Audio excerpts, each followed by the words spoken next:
What's going on, everybody? We're live. It's Fat Thor Podcast here.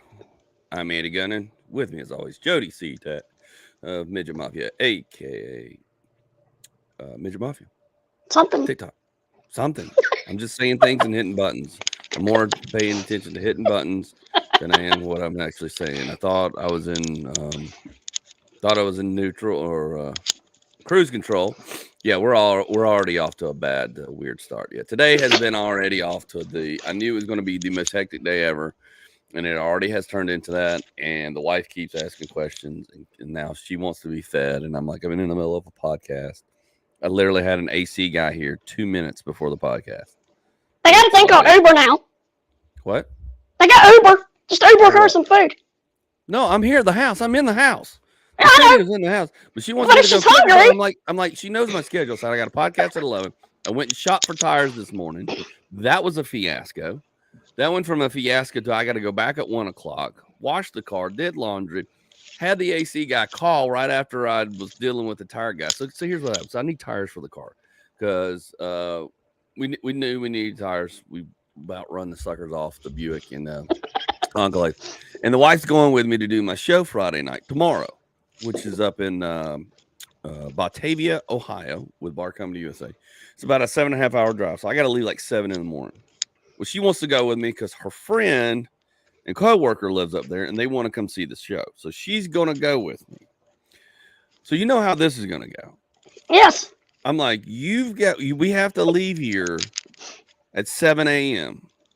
7:30. That's when I was going to leave on my own to go do my show. So you have to be ready and in the car to go at 7:30. Okay. You understand it's an 8-hour drive. And if there's any traffic, I'm screwed. And she's like, okay. So I'm like, well, I'm assuming we're not taking my truck. We're taking the wife mobile, the nice car. She's like, oh yeah. I'm like, well, I got to go get tires on that sucker, which I've been shopping for a while. And tires are ridiculous. They are. Yeah. Tires now are absolutely stupid. They're stupid. They're wanting $1,500 for a set of 4 tires. I'm like, y'all can go kiss a butt. You know what I'm saying? Yeah. So I knew I was going to get some over here at the place I normally get them, and they've had them for a while, and they're about $800. I'm like, I can swallow 800, $900. High five. When it gets a comma in it, we got problems.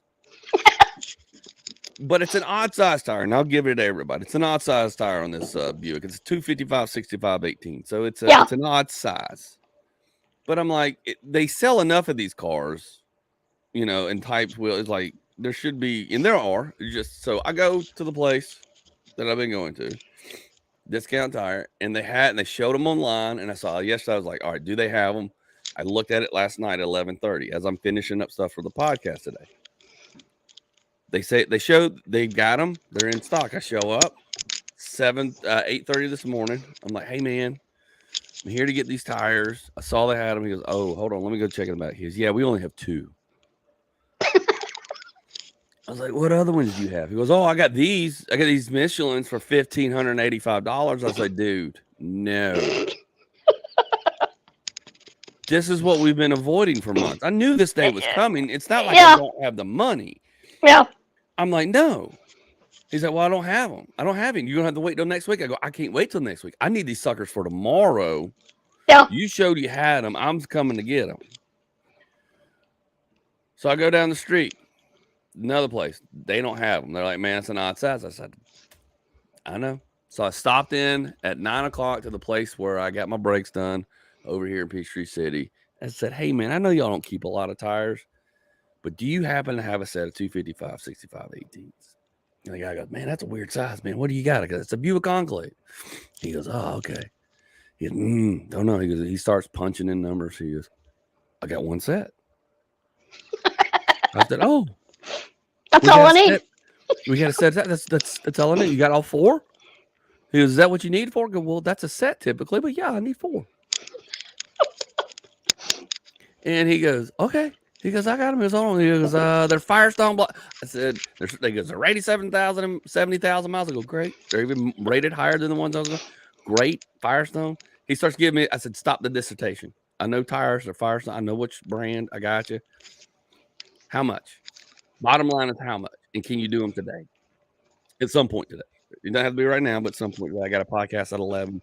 I got to be back. I've got an AC guy on call. He's going to be showing up at some time. I don't know when. Because the AC, of course, decides to go out and start blowing hot air when I get home. And, of course, nobody knows this but me. And I'm like, and so he goes, yeah, I got him, man. He goes, well, I can't do them right now. I said, good. I said, he goes, I can do them at 1 o'clock. I go, perfect. I got the podcast. We be done by 1. I'll be here. High five. He goes, well, how much is? He's like 900 something bucks. I go, He goes, hold on. He goes, I think we got some discount going right now, or some coupon. I said, if there's a coupon, I got a whole stack of them at home. I'll go dig. I have not gone through the mail since I've been gone. And if y'all mailed out a coupon, I'm gonna go dig that coupon out, brother. I am gonna do. What's up, Eclipse and Tio? Hey, how's it going? Thanks for joining. Thanks for going. Like, share. Anyway, so I was like, I'll go get that coupon. He goes, no. He goes, I got you right here, man. I got you right here. He goes, you military? I go, nah. So my dad was, but I'm not. And he goes, okay. He goes, I think I can do better than this. He goes, how about $825? I go, dude, you're my hero. I want to hug you. I go, what do we have to do to make this thing happen at 1 o'clock today? What do we got to do? He goes, put down a deposit. I go, how much you want? I'll pay for the whole goddamn tires right now. Yeah. He's like, $500. I was like, here you go. And ran out the door, came back here.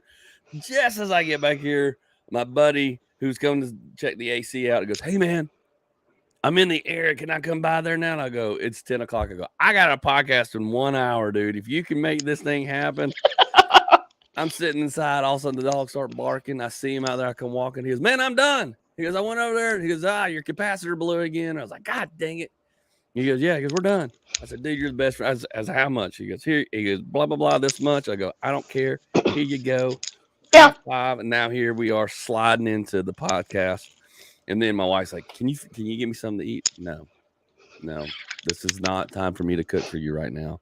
She goes, so I'm on my own. I go, yes, there is cold cuts.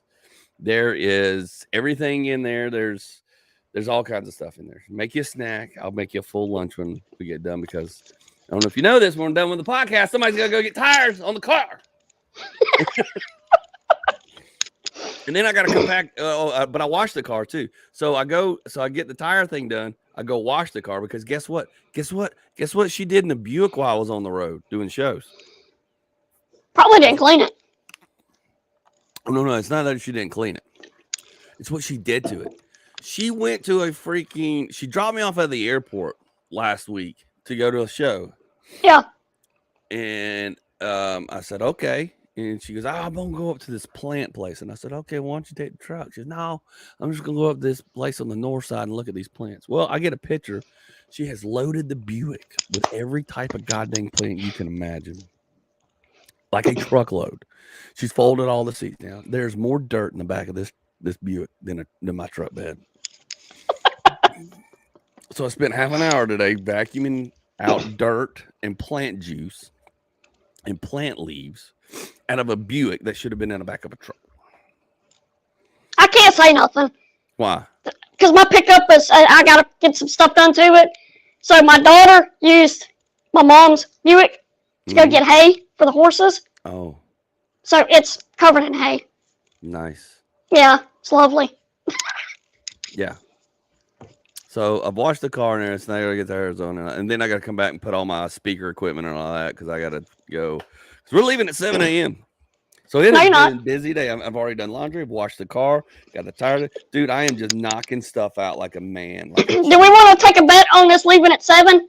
Don't even get me started on that, because if we don't, I will lose my ever-loving mind.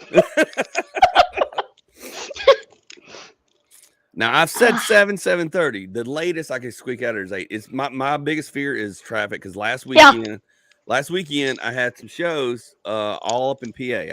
I had the big 3-day show run that I booked back in December. It's one of my biggest runs, money-making runs in my career so far, so it was great. But I left early. I decided to leave a day early because I had to go to Maryland, to Rocky Gap Casino, which is on the border of southern Pennsylvania in the northern border of Maryland. So it said it would only take me about 9 hours to get to that point. Now it Yeah. was, and so to get to Rocky Gap Casino roughly without traffic. Well, apparently in Virginia, when anybody breaks, there's a section of Virginia, northern Virginia, that if anybody breaks down, if a truck breaks down, it doesn't have to be a wreck. They will shut the interstate down. Yeah. They shut it down twice when I was on this interstate. One for a truck that it crapped out. And they shut the whole interstate down for an hour and a half. The second one I never saw, but they had I sat on the interstate. I've never sat in gridlock traffic for over 3 hours in my entire life. And I did, and I never saw the wreck or what it was. Yeah. They shut it down. And I went back roads and everywhere. And then I got a hotel because I booked a hotel 3 hours south of where I was doing the show. Just figure I'll go up, I'll stop early. It took me 12 hours to get to this point of this hotel. Now, I wish I had not booked it. I'd have just stopped somewhere else. That teaches me never pre-book ahead because from now on, any shows that I do and I leave early, I'm not booking a hotel ever and go, well, I'll just drive to this point. No. We're just going to figure it out on the way because I'm not going to sit in 3 hour traffic. And the only reason is because I couldn't cancel it. Yeah. The only reason I stayed in that truck is because I could not cancel it. And I was sitting there looking at 5 hotels at one time going, I could just stay right here, right now. Yeah. Had I not pre-booked this other hotel up the road. And just think, you've got spring break traffic to deal with too. Yeah. Well, tomorrow, that's the thing. Tomorrow we're going to Ohio. We're going north. So yeah, it's Friday. I'm hoping, there's not been a lot of traffic around here. So I shouldn't hit any traffic going there roughly. I should not because I don't know who's going to spring break in Ohio. You never know. Who's going to spring break in Ohio? Nobody. That's who. Nobody. You could go to the Ohio Zoo. Is that a thing to do? I guess. I don't know. It's the only thing I can think of. Oh, okay. I didn't know if it was one of these landmark zoos because I've been to the San Diego Zoo and I was not impressed. Was it Sandy? No, it was more Diego than Sandy. Oh, okay.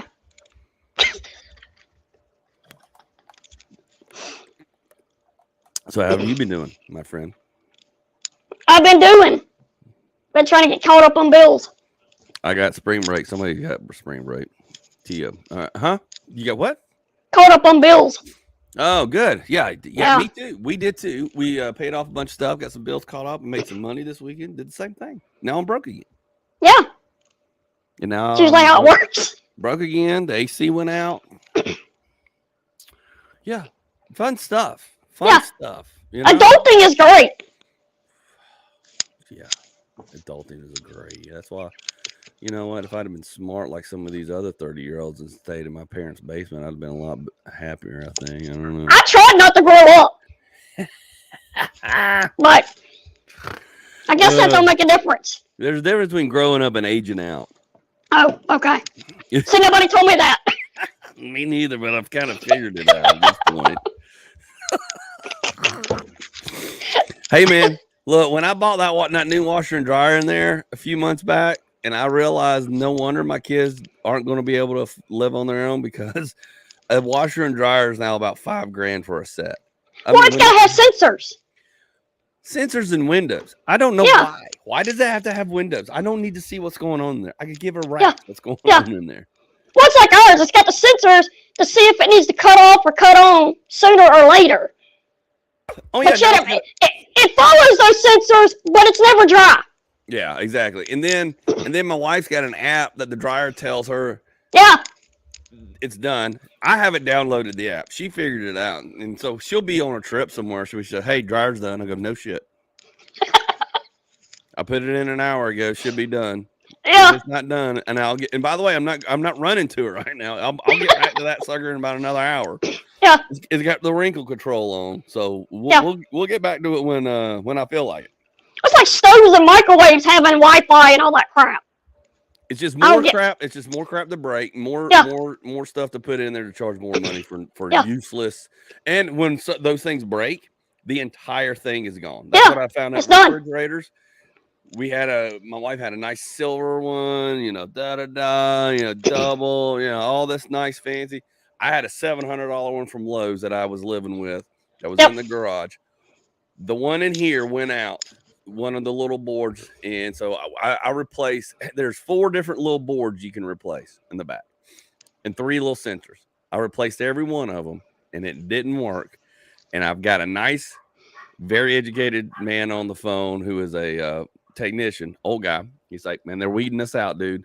And I was like, yeah. And he goes, here's the thing. He goes, what have you replaced? I told him. He goes, you're screwed. It's done. I said, what? He goes, it's done. He goes, I'm not even going to charge you to come out because it's going to be a waste of time. Because if you replace 2 of those boards, and she lost her mind. She goes, I spent some thousand. I said, mm-hmm.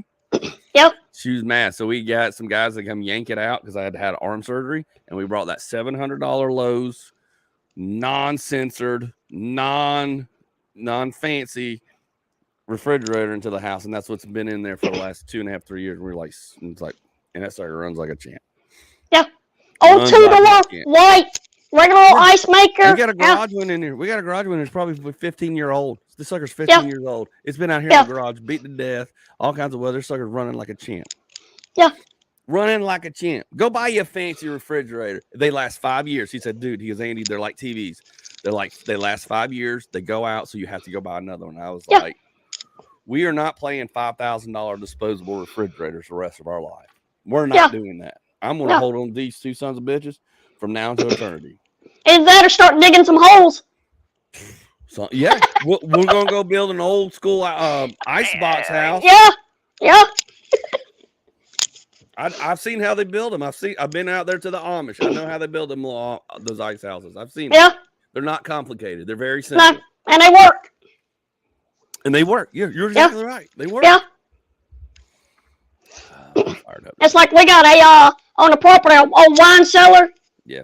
Stays 55 degrees all year. Oh, you got a wine cellar, brother? Yeah. Oh, do you got wine in it? No. I don't know what's in it. We ain't been in there in years. There's no telling what's living in it. Jesus, I was about to say, what's squatting in that sucker back there? But no, it stays like 55, 60 degrees all year, summer, winter. Mm-hmm. That's awesome. Yeah. Man, I'd be using that. Now that I actually thought about it, we might have to. Yeah. I'd be using it. I want to go down there and see what's living in it. Yeah. That's what I want to do. You pique my curiosity. It's like driving by an old house and you see it, like an old house from like 1900s. You just want to go in. Yeah. Well, they don't build shit like that anymore. No. You don't build stuff like that anymore. No telling what you'll find in the walls. Yeah. No.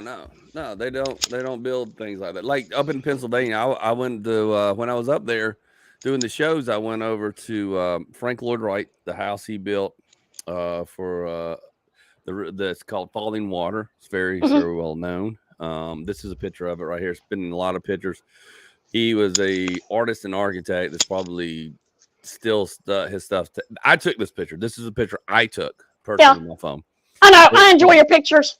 It was my pictures. Yeah, I enjoy them. Oh, thank you. I enjoy seeing your traveling adventures. Yeah, I still got some more stuff to post, but I didn't realize how close to it until I did the show in Uniontown. They go, oh, it's just right over the hill. Yeah. So I went over there, and on the way, and apparently you got to go on 40, which I came in on 40. And Highway 40 is the first highway in America. The very first. So I drove on the very first highway that was built in America. It was established by George Washington. He didn't build it, but he helped establish it. It's where the French and the Indian and Britain, the French Indian Britain War that went on. Yeah. And everybody was fighting over who actually owned America and owned the land right there. And George Washington was 22. I learned a lot of history about it. I went to the fort. It was right there on the road. The Washington Tavern that he built was right there on the road. Now, he died before they actually established it to be a highway, but he started the process. Yeah. This is going to be the first highway connecting through here. So, but Frank Lloyd Wright's house is out 15 miles from that. So I did I was in a 12-mile radius of some of the most historical architecture from past to the founding fathers and the founding of this country to Frank Lloyd Wright to Currents, and then it was all right there and within 12 miles of each other, and I was like blown away. So I spent 3 and 4 hours out there, and it was really really amazing. The state park is really nice. It was free, and then there in the bed I was sitting there looking at these houses and all this stuff. Like people don't take time and build things the way they used to.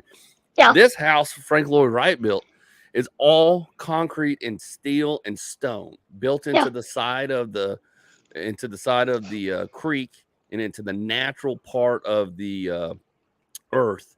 And my God, it's amazing. That's cool. It is beyond amazing. I think he built it in the 30s, if I remember right. And it is the coolest thing ever. But people don't build things the way they used to anymore. No. So one thing is, nowadays people got to go get loans, and they're not going to give you a loan to build that. No. What it takes to build something like that now is I don't even want to know what the price would be because it's all concrete and steel and everything, and what it would take to do the things that you and you'd have to have it up front. Yeah. Well, now he built this house for apparently it was for a family that owned a department store, a very well-known department store in Pennsylvania. They told me the name and I cannot remember it. There was a big clock. That's all I remember. They always said they would all go meet at the big clock. But anyways, so this family was very wealthy and he built it for them.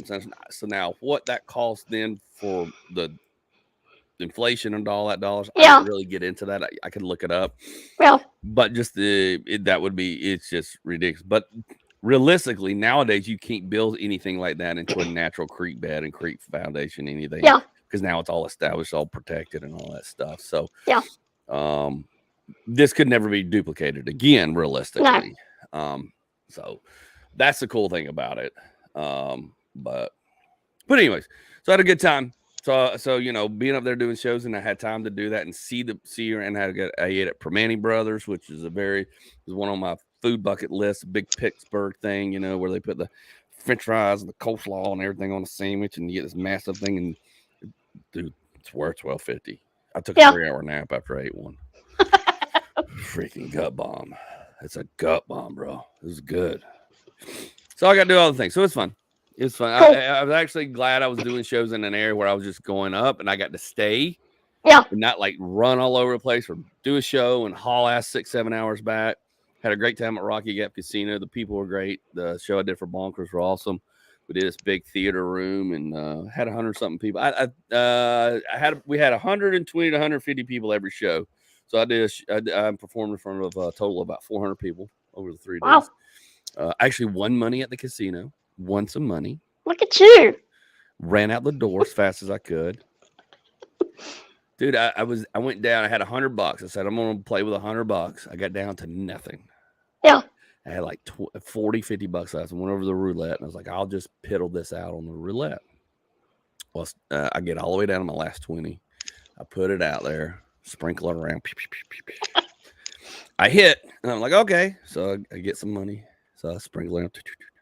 I hit again. I was like, oh, okay, get some money. I get back up to $90. I'm like, holy shit, I'm back up to $90. Okay. So I was like, well, that tells me get off the table. Go somewhere else. Get off. You're only down about $10, $15 at this point. This is a win. You've had some fun. So I was like, I'm going to go back over to that little game that took $40 out of me when I got here.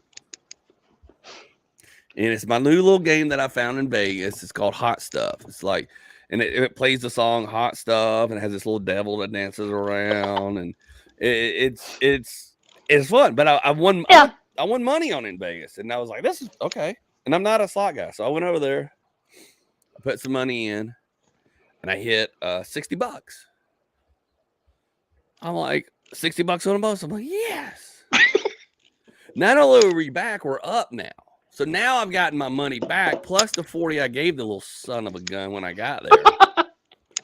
So I'm like, I don't know what to do now. I was like, I'm going to play one more time. I hit another little bonus. Now I'm up to $180. I said, that's it. I'm going to bed. It's 12:30. Yeah. Go to bed, walk away, let all these other knuckleheads keep throwing money at it. So I went to bed, woke up, felt great, slept in a little bit, went and had breakfast, steak and eggs, and then I was kind of packed up, taking my time getting out of there because to go where I needed to go for my next show was only an hour and a half away. and I didn't want to get there, too soon. So I stayed till about 11. I said, all right, I'll get out here by 11 o'clock. So I was like, I think I want to go throw $20 in the little slot machine game again. The little devil game is what I call it. A little hot stuff game. I was like, all right, you're up. You got $180. They fed you. You've spent zero money realistically, other than the few beers I bought for $5. But realistically, I had 180 in my pocket. So realistically, I kind of won money to pay for all that. So yeah, I'm up. Plus they're paying me for the show. yeah. So I'm getting paid to gamble. Realistically, the way I look at it in my mind. So I'm like, well, since we're getting paid to gamble, Yeah. we can throw $20, one more $20 bill in there, and still be a win and still be up before we leave. So I was like, all right. So I walk over there, sit down in the hot stuff game, the one, and I put $20 in. Two ladies from the show that were there at the show the night before, and they came over and sat down. I was like, hey, girl, and they're like, hey, oh yeah, the show last night was great, so thanks. And we are just talking, and I was like, bam, I hit a bonus. I was like, woo, hit a bonus. So I hit a bonus, and I got like a $28 bonus, and I'm like, oh, we're up, right? Hit a bonus again, and it spins the wheel, and it hits the wheel, and I hit $130. Oh wow. I was like, holy crap. And I'm just sitting there, it's playing the music, and I'm letting it just go, hot stuff, hot stuff. And I'm like dancing. I'm like, they're like, what'd you do? They go, how much did you put in? I go, put $20 in this morning. They go, you need to leave. I go, I know. Did I leave? Yeah. No, I played it. I played it, and I cashed it out. I was at over $160. I played a couple more spins, and I said, you know what, it's done. I grabbed the $150 out, put it in my pocket, walked out with over $300 something in my pocket. I was like, and we're gone. That's how you do it. That's how you do it. I ran out of there, and I got in the parking lot, and they were playing Salt and Pepper. Push it real good in the parking lot. Push it. Yeah, I couldn't do that stuff full time. What's that? Gambling. Oh no! I mean, my emotions ain't ready for that. Well, see, you got to be emotionless, and you got to have money Yes. that you're not emotionally attached to. And if you're Yes. not an emotion, this is what my wife didn't understand about me. How I'm able to, I set a budget, I stick to the budget. I don't chase the rabbit. If I feel like I'm chasing the rabbit, get away. Yep. And I don't go get money. If I'm out, I'm out. If I'm done, I'm done. I know how to string it out. I know how to walk away when I'm on a bad run, go play a different game, see if it changes up. If not, take a break, walk away, go do something different. Yeah. She doesn't understand that. She goes, I don't understand how you're able to do that. So the only way you win or become a winner or break even is having the willpower to walk away when you're ahead. Now, just like I did, I was up. I had $180. I had walked into the casino with like 130. I gave 30 to the machine. I got all the way down to nothing. I was not emotionally invested with that money. I knew that if I walked out of there without that money, I was okay with that. That was fine. That was my fun money. That was my pocket money. That was my casino money. It's not paying bills. I'm not relying on it for gas. Everything is covered. Andy doesn't need it. I mean, you need it, but it's not a necessity. Yeah. You know what I'm saying? It's exactly. And I knew that going in. So when I was down to that last zero, I was like, it's over. And I'm okay with it. I wasn't mad before the roulette started hitting my way. So then now I'm happy. So then when we were up at 180, I'm fine. I'm ahead. Yeah. Why not throw another 20, see what happens? The 20 still not emotionally attached to. Now I'm up. And most people just take that money and go, well, I'm playing with free money now. Yeah. Well, yes and no, but don't throw it all back in. Take it out, put 100 in your pocket, throw a 20 or 40 back in. That way you're more likely to, when it goes to zero, walk away. My wife does not have that self-control. Yeah. And that's what a lot of people don't understand. And she goes, oh, God. And I go, you're chasing the rabbit. When you're chasing the rabbit, luck is not in your favor. It's not fun. And then it's more fun. And then so now I've walked away. So I won some money. Now, great. Now that's fun money for me for my trip. And I bought some things on the trip and did a few things and came home with some money. So that's fun. So now I know I'm up 100 and like 200 something dollars. So now the next time I go to the casino, I know I'm 200 up, but that doesn't mean I'm gonna spend the 200. I'm still gonna take my budget. But people don't go into casinos. You got to go in unemotional and not emotionally attached to your money. Now, the same token, some people are not emotionally attached to money and will just throw everything they have at it and go get more and throw. And that's a dangerous situation. You got to be able to say, this is what I'm bringing in. This is all I'm playing with. And I got to play smart with it. And I got to be conscious of being able to walk away or not, or stop the train. Yeah. Like, I'm getting low. I'm here for a couple more days. Holy cow, I need to stop and walk away. But like you said, you're too emotionally attached. You get mad. So if you're going to get mad, you're never going to have fun. Yeah. You're not going to have fun. And when you have fun, you're not emotionally attached and you're just playing for the fun and playing the odds and stuff. You have more of a chance to win that way because you're not playing with emotions. Yeah. But if you're mad that you lost 20, then you don't need to gamble. My dad went out to Vegas and did a convention out there. Yeah. He said the best part was walking down the phone line and hearing people calling their banks and their wives and crying and whining. And he said that was the most enjoyment. Back when they had payphones and hell yeah, everybody. Yeah.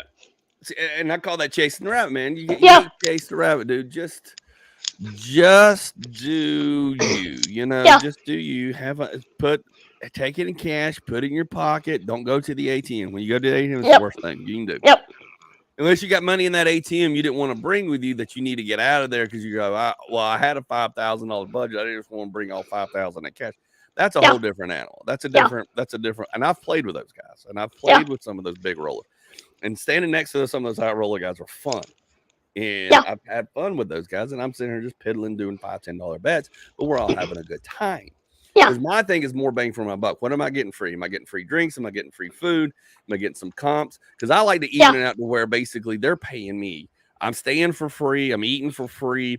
And anything I do, other than my budgeted money, once I get over my budgeted money, say I walked in there with that 130, I could pull that 130 out and realistically say, well, I've got now almost $200, $170 of free money I can play with. Yeah. And realistically could and play with that. And if that runs out, then I still walk away even. Yeah. But a lot of people don't do that. No. And then my wife's one of those, she likes to hit the button to get all the bonuses. And we don't know where we're at. And we could be up $5,000, but we're going to hit that button until we get that bonus. It's like sometimes you got to recycle the algorithm. You got to pull all that money back, throw another 100 in, and it'll reset the algorithm. Yeah. It's crazy. Oh, I played it. I showed her how to do it. I said, watch this. And I've cashed her out, and she got mad, and I put another 100 in. I said, watch. And all of a sudden, it started giving her bonuses. Why? I go, because it zeroed out what you were doing. Yeah. And now it reset as you're a new player. So now it wants to keep you engaged, and that's going to give you a couple bonuses to get you. That sensor learned your trick. Huh? I said that sensor learned your trick. Yeah. Yeah. They all have background. They all have different ones. Yep. If you watched anything on the casinos and how they make machines, they'll tell you there's algorithm. Now they say we don't know, but there is a mathematical algorithm to it. There is a process that each machine has. Yeah. And after so many spins of so many things, it's going to give out certain of so many things. But it's also going to keep you engaged. Yeah. It's got to give you something back to give you engaged. And usually it'll give you one or two off the rip to keep you engaged and make you feel like you got something before it starts pinging you down. And when you see you're going down that wrong hole or down that hill, you got to be like, all right, stop. Hold on. Cash me out. Pull it out. Let's let the sucker sit for a second. Throw another 100 in it to reset it like you're a new player. And then sometimes they go, oh, look, here's look. Oh, now you're being a little asshole. Okay, I see what you're doing. I see what you do. Yeah. I see what you do. I got you. I got you, boo. My wife watched me rip out $2,000 out of a machine one time doing that. Wow. Yeah. Yeah. I'm not saying I know it. I'm just saying it's like you just got to play with intention and not just go and play with emotion of like, I gotta win or get mad or you gotta it's an eve. You gotta be even. You gotta be. You're not playing with bill money. You're playing with fun money. Yeah. No, like you said, you gotta You gotta be smart and enjoy it and know when to walk away. Exactly. Yeah. Because gambling is a dangerous thing. It can be, Yeah. it could hurt your feelings. It can make you Yep. mad, or you could have a really good time and really fun time and just enjoy the heck out of yourself. Get Yep. some free drinks, get a free place to stay, free eats, and just have fun. Yeah. Get you some Bud Light. My wife says, "You're the most fun person to take to the casino." I go, I am. Because we're here to play and have fun. And if you're going to get mad and not make it enjoyable, I don't want to go with you. Yeah. Because we're here to win. And we're here to play against the house. And we know the rules. We know their stats. We know it's in their favor. But I'm going to play the games that I know and how I know how to play them. Yeah. And if they go my way, it goes my way. But it's not that I don't know or I'm not playing those statistics. Like in roulette, you want to play 17 numbers at a time. That is your best odds. If you're going to play the numbers, play 17 numbers. And they don't like for you to get 17 numbers out there. Some places they'll like try to stop you quick. Yeah. But you got to get 17 numbers out there to be in your best odds in your favor and bet $2 a bet. Because each number is if you're playing the number straight up, because numbers are 35 to 1 straight up, which means if you put 34 out there, which is if you put 17 spots out there at $2 a spot, that's $34. You hit one, that's a $35 payback. That's a $70 payback. So you're 34 plus a 35, so you get 36 back. And if you do that, your odds of hitting, and I've done that, and I've sat there and chipped up to $500-600. Yeah. But that's what you got to play. You got to play the 17. So I'd play. That's my strategy. So I go in with that strategy every time. And I went down from 60 to nothing and all the way back to 90 on that same strategy. So I'm telling you, it works. You just got to play those strategies and play them right and not just play guessing it. So that's what I do. And then and if it works, it works. If it doesn't, it doesn't. But at least I know. And I also know I can string out my money for several hours and have fun with it. Yeah. Well, where else can you go and spend so many hours for so much money? Right. And that's why I used to go to casinos all the time when I was single and in my 30s and I was working, and I was like, because it was just fun, because they would go, hey man, come on down. They'd comp me rooms. I'd have, $40-50 in food. And then I would gamble so much they'd give me more free meals. And then I just made sure I walked out with what I walked in, broke even. Now, if I left $100, okay. Not a big deal, because realistically, I was getting more out of them than they were out of me. That was the whole game. That's the whole game. Yeah. That they're trying to get as much out of you with that free stuff. And so if you're not playing the same game back, you're in a lose-lose already. Yeah. But I always went in there like that. And everybody's like, what? I go, this is a game. They're trying to play me. I'm going to play them back. Yeah.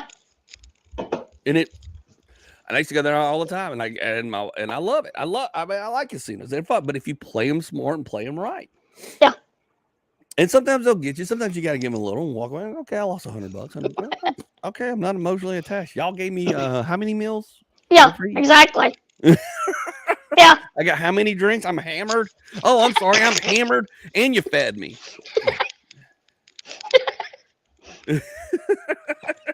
Just be careful what you drink. Yeah. Oh no. I'm always like, please drug. If it's bad enough, I walk around, I'm like, somebody please drug my drink. Yeah. People are like, what's wrong with you? I go, if somebody's gonna do it, just do it to me. I'm willing. I'm willing and able. I'm gonna walk away, go to the bathroom if you want to drug my drink. I won't get mad. Just no fentanyl, please. No fentanyl. Yeah. Anything but fentanyl. Oh gosh. Ooh, what else we got here? Oh, we can't get away with this podcast without talking about trannies. Trannies are in the news. Gotta love our trannies. I've had many friends that are trannies back in the day. I have no ill feeling against anyone who wants to be gay, tranny, non-tranny, whatever. Yeah. I even know a comedian here in Atlanta that did the full transition and had the full surgery here not too long ago. So I have no ill feel, no ill will against him. I just want to make sure that's clear before anything I say is taken out of context. Yes. With that said, it's being shoved down everybody's throat. Yeah. A lot of people don't agree with it. A lot of people agree. But the fact that it is really being thrown out there into the faces of people and a lot of people don't believe in that, and for a lot of different religious and ethical beliefs. So you've got to understand, just because you are one way doesn't mean everybody. And look, I offend people left and right every day. I'm a nice guy. I'm a straight up guy, but there are things I say and do all the time, even on this podcast, and even jokes, Yes. and ninjas. It offends me. I was even told my set was not a clean set one time here not too long ago, because I talked in references to calling Girl Scouts sugar hookers, to Yes. talking about a sexy dice game. I said nothing sexual about it, but some people's lines are different than others. Yes. And you've got to understand that. And everybody does not have to accept you for who you are. Yeah. You're like, well, you have to accept me for not the way you act and not the way you behave. We can accept you as a person. I don't care if you're red, green, blue, yellow, tan, black, yellow, whatever. I love everybody, and I have and I accept you as those people. But exactly. how you behave and act as a person is what I don't have to accept. Yeah. And what a lot of people don't have to accept.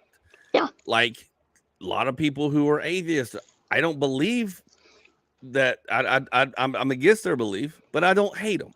Yeah. Just like a dude wants to wear dress and be a woman or dress like a woman, that's fine. Yeah. But if you Yeah. still got all your male parts, you are not a woman. Yeah. Period. In the discussion. And I've said it numerous times.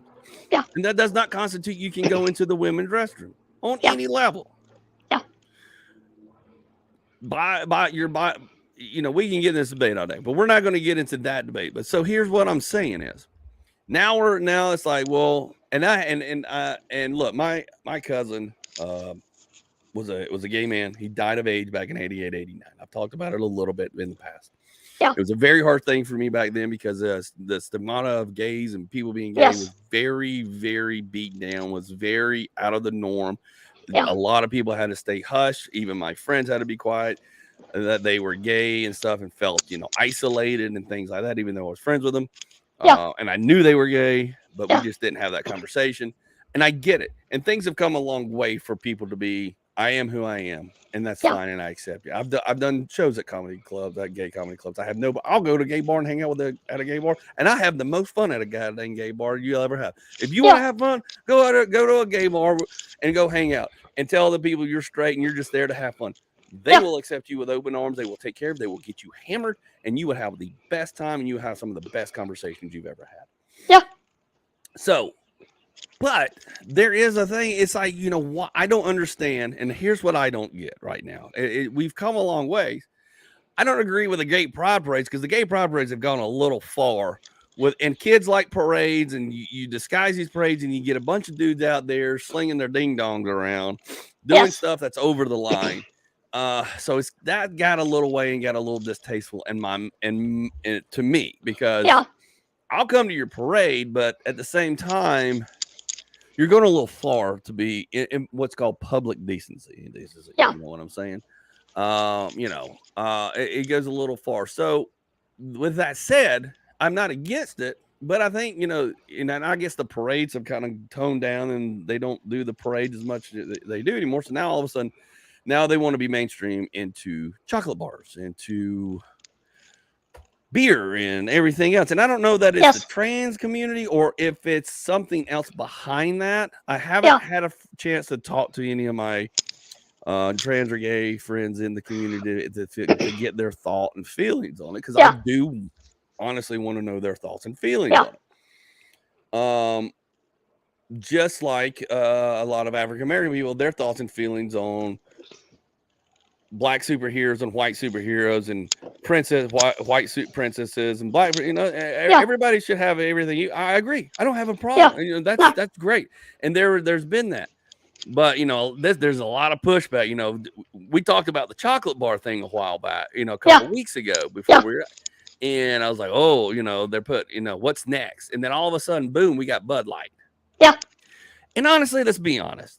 Bud Light was a gay beer to begin with. If you drink Bud Light, you're in college, you're a starter drinker. Let's just be honest with it. Yeah. It's basically water with a little bit of beer flavoring. Let's just be Yeah. honest. So let's not get bent out of shape about this. Well, But a lot of people are bent out of shape on it. But this is one of the nicer cans because there's another can I think out there with an actual trans person on it. yeah. And so yeah, and I stole this from you because you wouldn't make it shareable. So Thanks. I am going to say that in a show one time this week. Yeah. I stole that too. So hey. So hey. Like you said, I do find it hilarious that everybody's been out of shape though about it. Yeah. And here's why. I mean, it's realistically, it's dumb. I mean, but here's the thing. Here's what I feel like. Here's what I see as the thing about it. Okay, let's put a trans woman on a Bud Light. All right, well, let's make all the jokes. Bud Light's a gay beer to begin with. It's a beginner beer. It's a one, whatever you want to say. All the jokes. But today's day and age, because back in the day when I grew up and you grew up, beer and everything was always modeled by sexy women with big boobs. Some of them with totally naked. Yeah. If they went back and put an actual, not a trans, but an actual atomically born sexy female on a beer can, do you think the backlash, wouldn't you think, and I'm going to say this, the backlash would be just as much as not harder, I think, because it's detrimental to women. It's degrading to women. Yeah. You can't do this to women. But the fact that there's a man dressed like a woman getting more praise on the other end, they're getting acclamations, applauses. You're so brave. This is so awesome. Here's a woman on a beer can. You have to drink it versus the guys that are straight or the straight community. We go, well, we want a big boob bikini chick on there. Yeah. Everybody would shoot that out in a heartbeat. It would be the most misogynistic, sexist thing you ever seen. They would be like, you son of a bitch, you misogynistic asshole. Yes. This is what's wrong with the world. Okay, well, why can't people say that's what's wrong with the world too with a trans man on a Bud Light? Yeah. And that's my thing is I have no issue with anybody. No. But don't push the agenda. And the problem is, it's not, to me personally, it's not that community pushing the agenda. No, I don't believe it is. No, it's not. It's not. I mean, when you think that they're only like 1 or 2% of the population, the 99% is pushing that agenda. Right. And saying you have to accept this. But but now if I have Andy's beer out there and I go, well, we're going to put some hot chicks on there in bikinis again and go back to the way we were in the 80s and 90s, blah, blah, blah. Everybody be like, you son of a bitch, you son of a bitch. You're just exploiting women. You're exploiting now. You're sexist, blah, blah, blah, blah, blah. Yeah. What? How is that? I'm paying them. I'm paying them to do this. I'm paying them for their image and for that. What? Yeah. It's the time we're in is completely weird because you can't be one way, but you can't be one way. But and there's no middle. This way, but you're like, there's no middle. But whoa. Yeah. Whoa. But it's still a woman on a can. Yeah. It's still a woman on a can. Yeah. That middle ground we had is gone. And I'm not gonna lie, it's kind of a sexy woman, man. I'll be honest. I mean,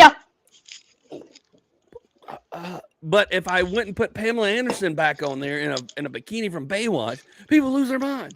Yeah. Or Playboy Playmate. Or Stormy Daniels. Oh, that would be even hilarious. Stormy Daniels on a beer. Yeah. People would lose their freaking mind. Yeah. Yeah. But what kills me is like I got a bunch of people saying, "Oh, I ain't drinking it no more." Oh. Anheuser-Busch makes $140 million a day. Oh, yeah. I don't think they care about 10% of people. No, they don't. They own so many microbreweries and so many micro beers. They own the amount of beers that they own that it is staggering. I mean, they own. You got Mick Ultra, you've got the Goose beers, you've got all kinds of other microbreweries. There's beers you don't even realize that those jokers. Yeah. Okay. Yeah. And even if everybody started, they're like, we don't care. Yeah. We don't care. We don't care. And then it'll 2 months it'll go away, and then people will be back to drinking that stuff. Yeah. I mean, I don't drink Bud Light anyways. It's a girly beer anyways. I drink Miller Lite like a real man. So anyways. Like a real man? Yeah, like a real man.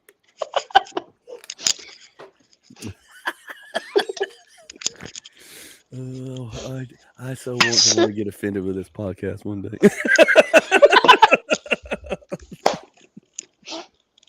No, really but like you said, I mean, that's what agitates me is we used to have a middle ground, and it's gone. Yeah, it's just completely gone. There's the middle ground is gone, and that's it's either all or nothing. You got it, and it's like no. But at the same time, you can't be mad when people voice their opinion about what their thoughts, beliefs are. But if your thought and belief isn't what the mainstream, isn't what Mr. Biden and Pelosi and all the Democrats, it's getting to the point there is no middle ground. Right. But I've had conversations with parents and people who are, even my stepdaughter, God bless her, and with her dealing with me being a comedian now and doing all this stuff, and her friends follow me on TikTok. I think about that kind of stuff. And if one of the parents came out, I don't like the way Andy said this on TikTok or his podcast, and that's fine. And I was like, look, man, you may not like everything I say. I'm just going to say sometimes it's out of fun, it's out of joke. It's what it is. Don't get offended by it. Yeah. But if you don't like it, that's fine. Yeah. That's fine. Yeah. That's fine. I'm okay with it. Yeah. And me and Raleigh, Liz was talking about it. She's like, you've got to think about that. And not doing that's why I try to stay PG-13. I try to stay clean and try to and a lot of that stuff for those reasons. But at the same time, I can't hold back saying things at certain times. Not that I'm out here on a preacher thing, Make your own decision for your own self and for what you want to spend money on, for what you believe in and what you want and what's good for you and your family. That's all you got to do. And if I'm part of that and you think that's fine. If you don't like it, that's fine. Yeah. Just tell me you don't like it. Okay, that's fine. High five.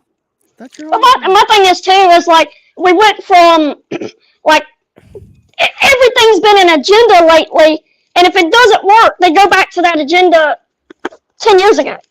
I mean, you look at with the whole gay and trans community. Back in the 80s, they were trying to kill them all off. Yep. But now we're praising them. Yeah, and I believe, I want everybody to feel included and inclusive. And I have never walked into any gay bar that I have not felt welcome at ever. Yeah. And I have walked into many, and I have walked in with friends of mine that were gay that said, will you come hang out with me here? Like, yeah. And they knew I was going to be uncomfortable. I ended up being the most comfortable SOB in the place because dudes are buying me drinks going, you're really straight. And I'm like, yeah. And they're like, holy shit, there's a straight, this is great. And we had good conversations. We had open conversations. Yeah. We became friends. It's like, everybody, we're still humans at the end of the day. We're still people. I may not agree with what they do in, a bedroom somewhere, but that's none of my, that's them. That's between them, God, and in between. Yeah, exactly. And it's not for me to hear to say, you're going to hell or this isn't right. And blah, blah, blah. Well, just like that. Just as much as don't throw that in my face. Don't throw religion. Don't throw this. Don't throw that. Don't throw the other. You just say, this is what I believe. Yeah. Okay. And if you're not comfortable with it, roll on. Yeah. That's fine. It's fine. I mean, it's like the midget word. Everybody's like, hey, don't that offend you? Like, no. Like, I've already threw it out there. Yeah, you've hit it head on. There's nothing to hurt. No. I mean, you've addressed it head on. It's nothing that you can help. It's unique. You're in a unique select group of people that nobody else can be a part of.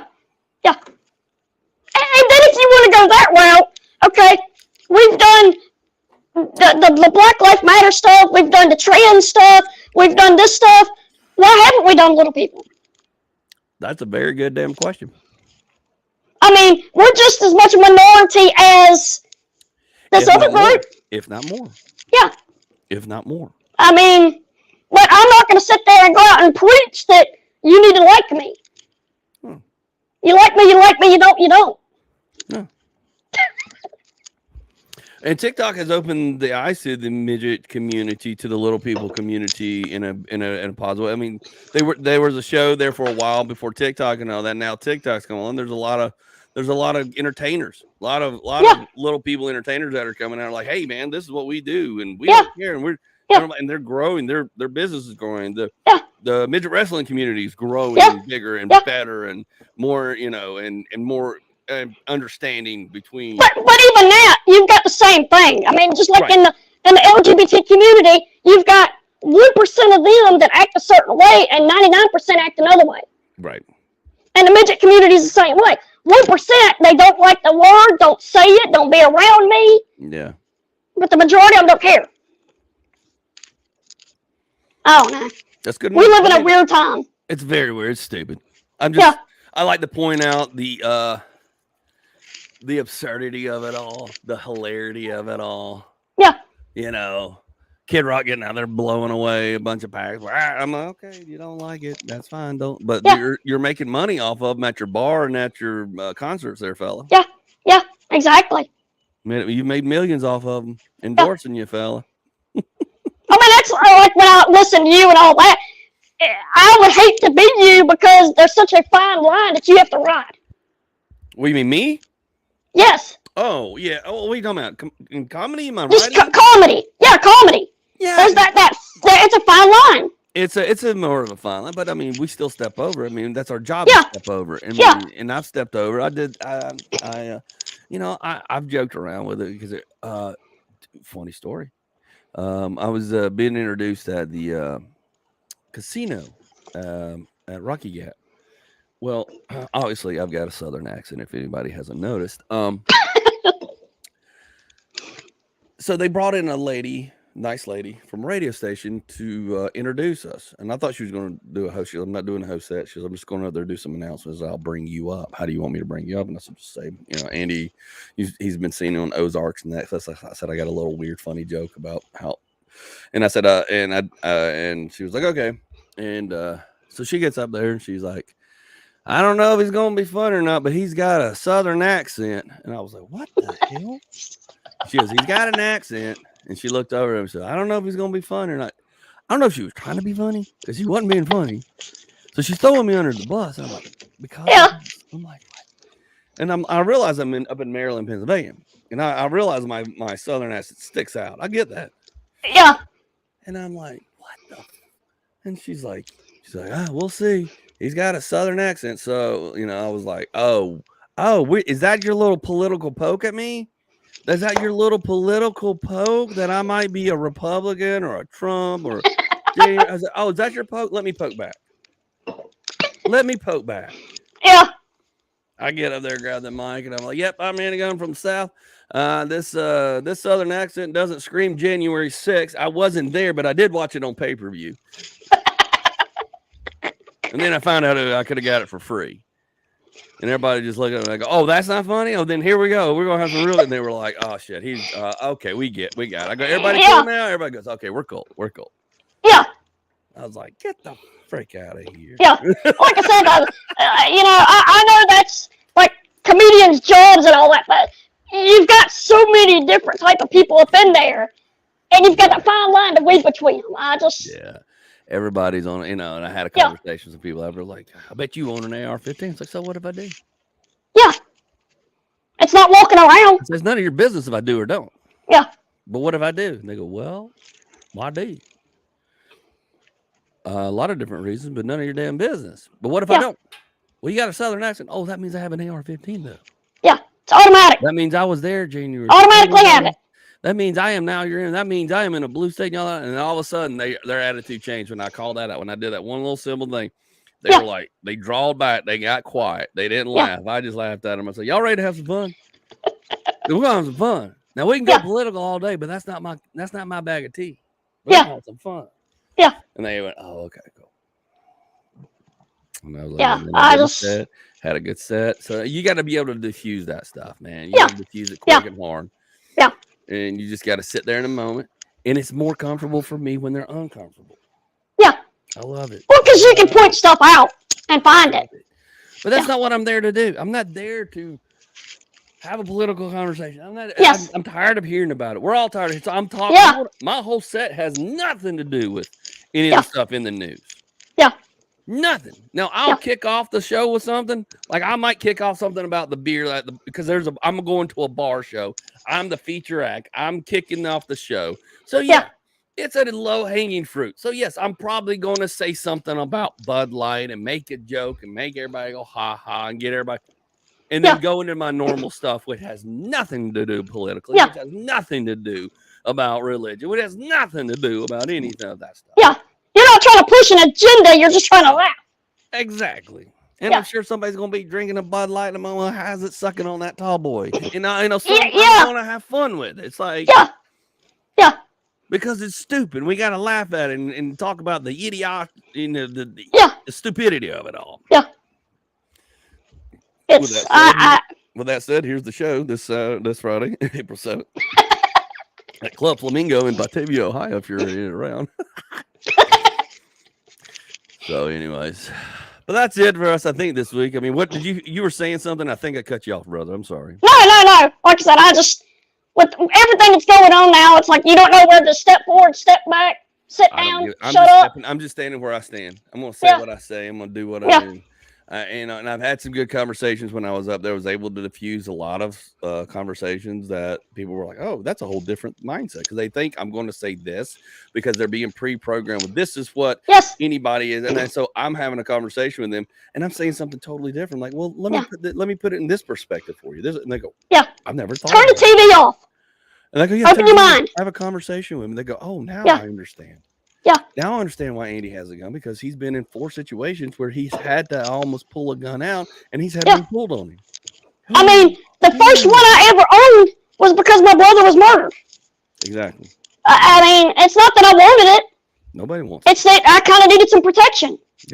Yep. My father never owned guns and was totally against guns, preached against guns. We weren't allowed to have guns, be around guns, but I ended up learning how to shoot guns, became very efficient in guns. And I had to teach my dad how to become efficient in guns because he came of age of where he was going up and down the road in his motorhome with my mom and him.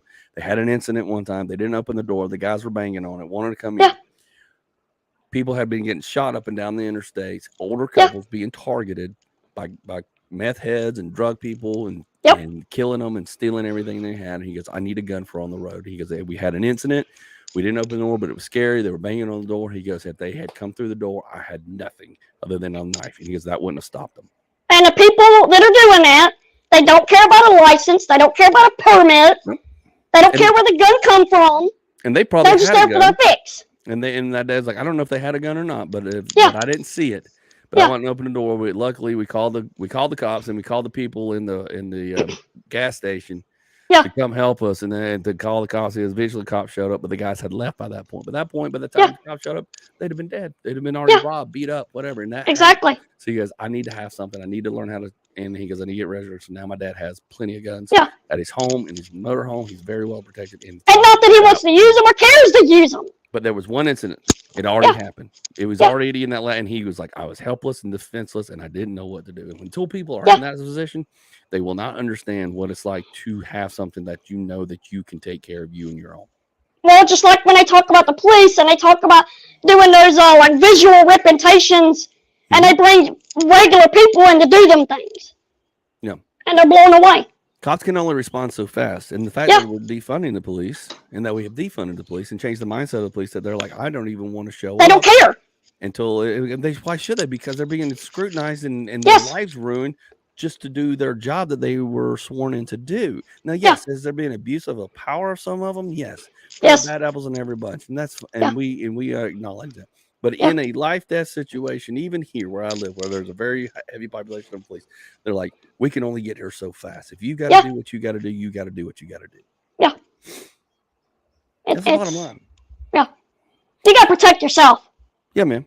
And same thing with a tranny on a beer or a tranny on a truck. Just don't buy it. Yeah. Don't buy it. If you don't like it, if it's not for you and your family, you don't want to teach your kids that. You don't want to shove that down their throats.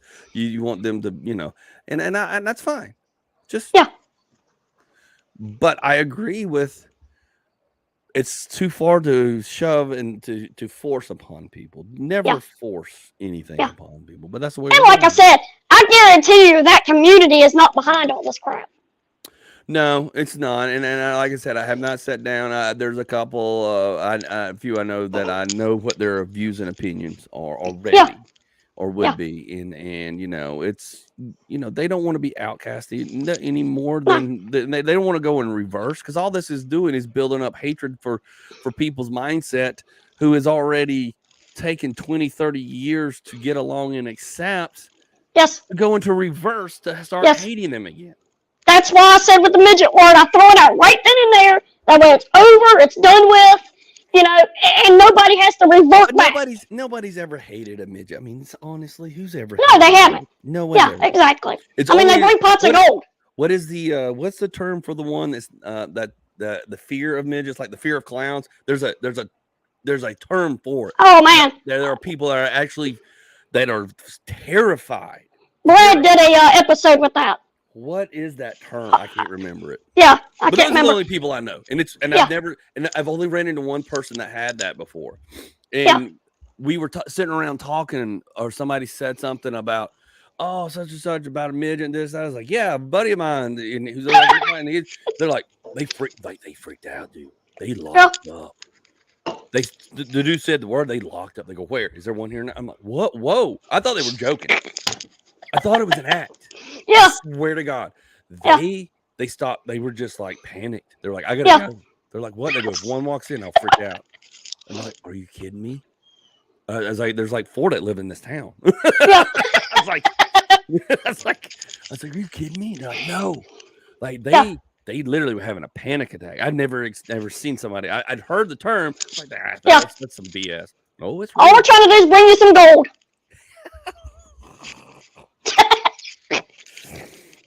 It's like the fear of clowns. Those people that are afraid of clowns.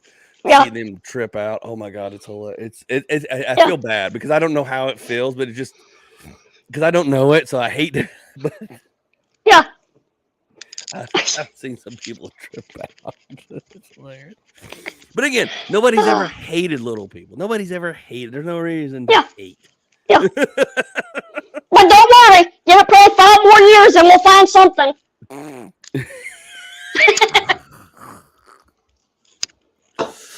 Oh man, are you still selling feed on Feed Finder? Oh, no. Dude. Andy just went by. Bye, Andy. Are we still live?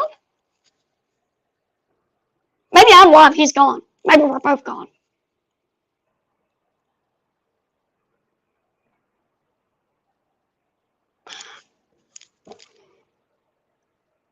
All right. Well, Andy's gone. We've had a fun episode. Y'all stay tuned. We got some more stuff coming.